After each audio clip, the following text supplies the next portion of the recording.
How to transfer players in Fantasy Premier League. Hi guys, welcome to our channel and let's get started. So first, open up your preferred web browser in your computer or your mobile device and search for Fantasy Premier League. Right here, open up this link.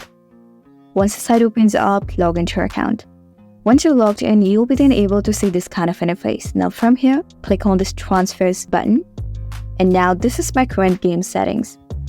But before you transfer any players, please keep your money in consideration because I currently have only 3.8 money remaining. So in this scenario, I won't be able to afford inexpensive players, and that is why I'm going to transfer my most expensive player in the field. That would be Haaland.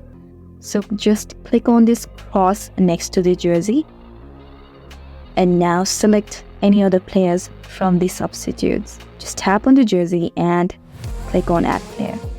And you can do the same thing with other players as well. Once you're done, click on this make transfer button and click on confirm transfers to confirm the action. And that's it.